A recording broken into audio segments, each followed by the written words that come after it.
So hi all, today we are going to discuss the design of keyed joint. Until now we were discussing about the design of shaft. So here you can see the picture of a motor with shaft and you have a gear here. You want to transfer the power from this motor shaft to the gear or vice versa.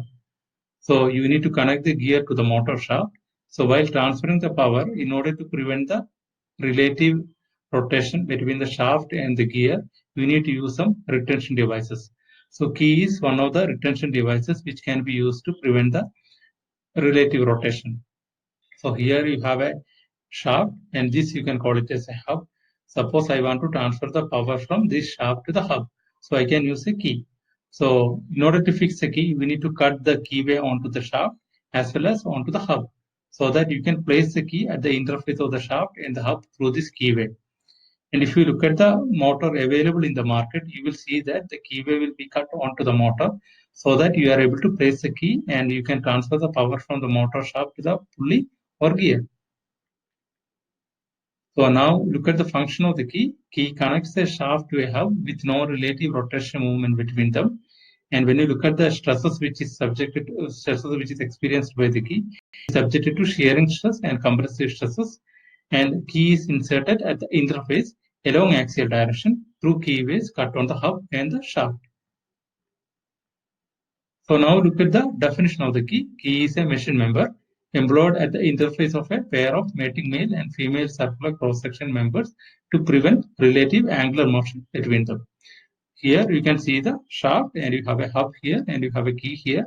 Now, in order to transfer the power from this shaft to the hub or vice versa, you can use this key. If you look at the key, the width of the key is uniform along the length of the key, but thickness is not uniform. Generally, taper will be provided onto the thickness. So what is the need for the tapering onto the key? So it will actually prevent the axial motion of the hub onto the shaft, on the shaft. So standard taper is 1 in 100. And thickness at large end is generally taken as a nominal thickness.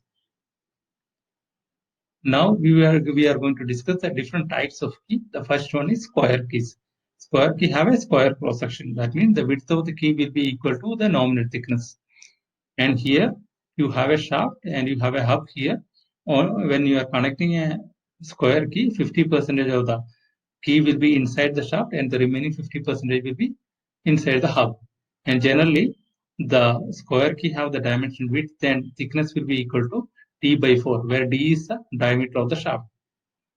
And we know that whenever you are making a keyway cut onto the shaft, you are actually making a discontinuity. So because of the discontinuity, stress concentration is going to come. So you are able to minimize the stress concentration effect if you are able to reduce the thickness. So that type of key, you can call it as a flat key, where the width will be higher than the thickness. And that is used where weakening of the shaft by the keyway is serious. And the standard dimension of the keys are available in the data handbooks. You can refer it. The next type of key is round keys actually. So here you have a shaft and a hub. So the key will be placed only after the assembly. So here, once you assemble the shaft and the hub, you are going to make the hole for the key by using drilling and reaming operation. So once you make the hole, you can place round key. So round key have the circular cross section. And the advantage of that one, it have less stress concentration effect, but it cannot be used for heavy duty. The next type of key is Barth keys. So it is similar to the square key. The thing that it have a beveling at the two corners at the bottom. So the advantage of this beveling is that if you want to transfer the power in both direction, it will actually make a correct fit. The next key is hollow saddle key. Here, we are not going to cut any whole keyway onto the shaft. Instead of that one, the bottom surface of the key will be make it curved so that the curvature will be matching with the shaft curvature. So you are able to directly keep the key over the shaft surface, but the keyway will be cut onto the hub. And here, the power transfer is mainly occurring due to the friction at the interface. So you will have only very lower power transmission capacity. And flat saddle key is another type of key. Here, we are not going to make the curvature at the bottom. It will be flat actually. So here, instead of that one, we are going to make flat surface onto the shaft surface. So we will cut the material onto the shaft so that you are able to place the key, correctly place the key on the shaft. And keyway will be cut on the hub. So here you are able to make higher power transmission compared to the hollow saddle keys. So give head key is another type of key. So the dimension of the things, different dimension is given here as per the standard. The advantage of this key is that here you have a head type thing, so you are able to take out the key very easily, especially when the other region is not accessible to you, because this head actually helps you to take out the key without disassembling the part. But the problem here that because of this projection, it is hazardous in the workplace. File 3. So another type of key is parallel or feather keys. So here we are not going to provide any tapering onto the key. The thickness will be uniform throughout the key, throughout the length of the key. And so the advantage of this key is that it actually permits the sliding or axial movement of the hub along the shaft surface. It generally have a rectangular cross-section or square cross-section or dovetail cross-sections. And generally, this key will be secured onto the shaft by using by using some set screws, so that you are able to transfer the power in both directions without having some jerk. Sometimes you want to transfer a higher torque, then during that condition, one key is not sufficient. One method is you are able to use multiple number of keys. Generally, the keys will be placed 90 degree apart. And if you want still higher torque transmission, another method you can use is spline shaft. In the case of spline shaft, you have the key will be integrated over the shaft interval, like shown in this figure, and the corresponding cut will be made on the hub also. Another advantage here that it permits actually the axial movement of the hub along the shaft. And if you look at this edge, actually, it can be made by using straight sided, or you can have an involute profile as in case of gear. And it is widely used in gearbox of automobiles and machine tools. Another important type of key which can be used is actually Woodruff key. So here, the shape of the key is actually in semicircular with constant thickness. So the corresponding cut has to be made onto the shaft to fit the key onto the shaft. So this is the photograph of the shaft and the key, Woodruff key.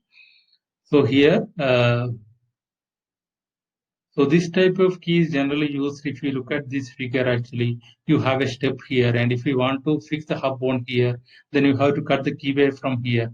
So this type of condition can be avoided if you are going to use a Woodruff key.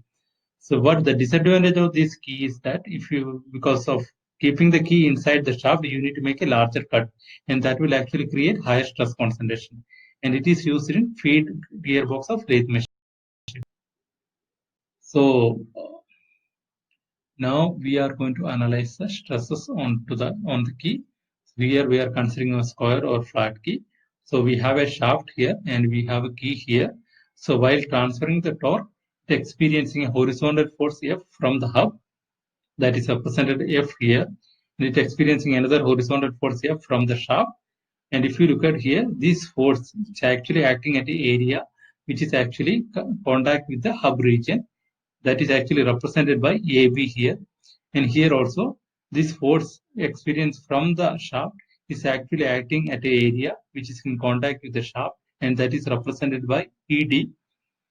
And other than that one, it is experiencing a normal force at the bottom surface, that is represented by F dash, and it is experiencing a normal force at the top from the hub, which is also represented by F dash. It is equal. And if you look at here, if you just neglect the distance between these two forces, it actually form a couple. If you neglect that distance, the torque transmission, the torque acting with respect to the center of the shaft will be equal to this force F into the radius of the shaft. So we just represent the diameter of the shaft by D here. Then you are able to connect the torque transmitted and force by using this relation. F is equal to 2T divided by D. Now, if you look at here, the force, the normal force F is acting at an area which is actually contact with the hub. So that area, the distance AB is actually equal to half of the thickness. Thickness we represented by h. So AB, the distance AB is equal to h by 2, and the area resisted here is equal to the distance perpendicular to the surface, that is equal to the length of the key. So the area resisted by this force will be equal to the thickness divided by 2, h by 2 into L, the length of the key. So the bearing stress we can calculate by using that relation, F divided by the resistive area. Resistive area is equal to h by 2 into L.